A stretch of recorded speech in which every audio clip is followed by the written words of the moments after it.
The news that TikTok is preparing to shut down for American users as early as Sunday, if a federal ban goes into effect, is now spreading like wildfire. And frankly, I think it's not good. I think it's not good for fair competition, for free speech, and even for political discourse in this country. And I want to explain why this matters and why I think banning TikTok as the sort of primary action is the wrong move. So first, let me explain the situation to you. TikTok says that if the ban proceeds, and we may know about this on Sunday the 19th, the day before Trump's inauguration, if the ban proceeds, TikTok says it'll just block access to the app for United States users. This is not just about preventing new app downloads, as we suspected maybe it would be. This would be a full shutdown.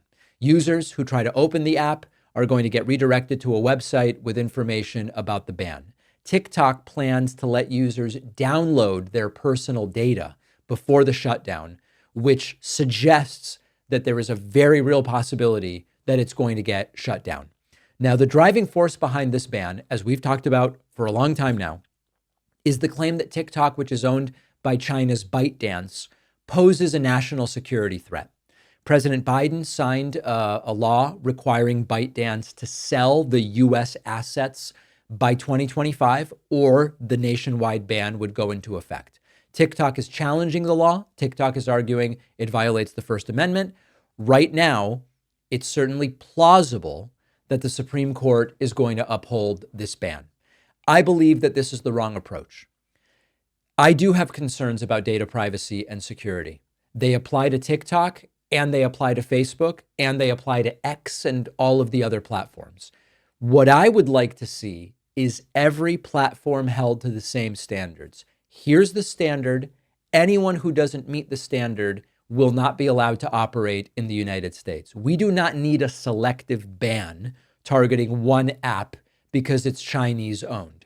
We should implement universal requirements for social media platforms to meet, because that will take care not only of all the existing platforms, but future platforms as well. That's how you address legitimate concerns that I share without trampling on free speech or shutting down a platform that's so important, even to the small businesses of so many Americans. And also, we have to talk about the political implications, because this is not just about technology. It's not just about security.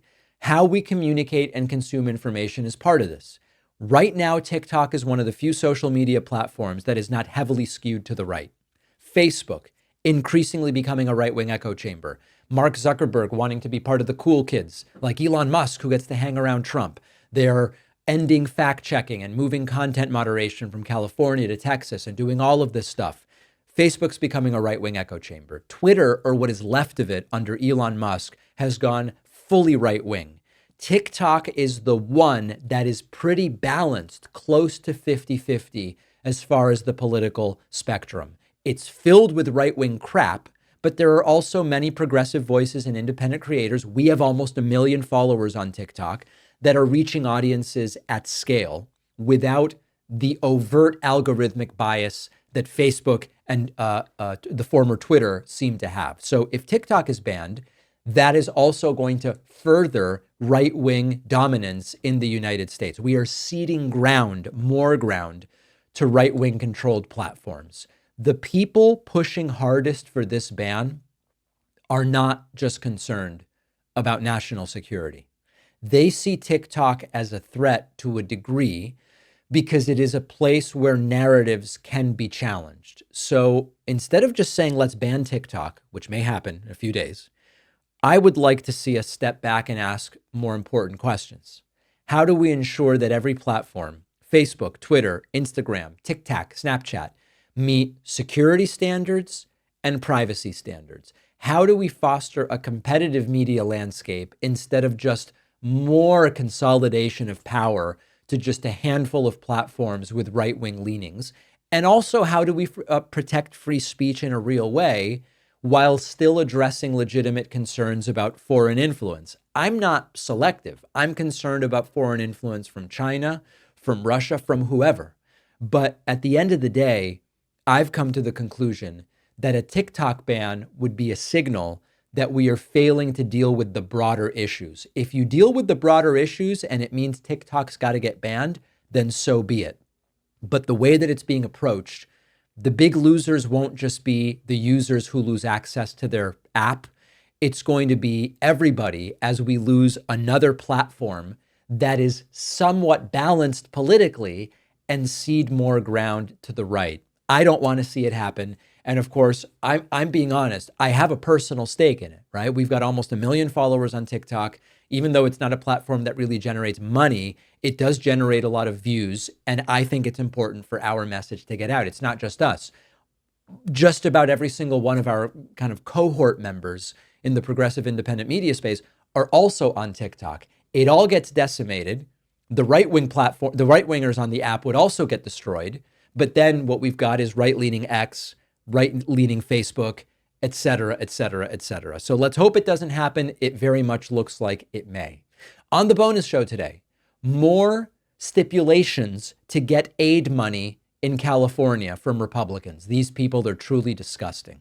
Trump says he's going to create an external revenue service of sorts to collect revenue from foreign sources. Is this a good idea? How might it work? And finally, after Trump's complaints, flags will fly at full staff for Trump's inauguration. He's such a whiner, and sometimes whining gets you what you want.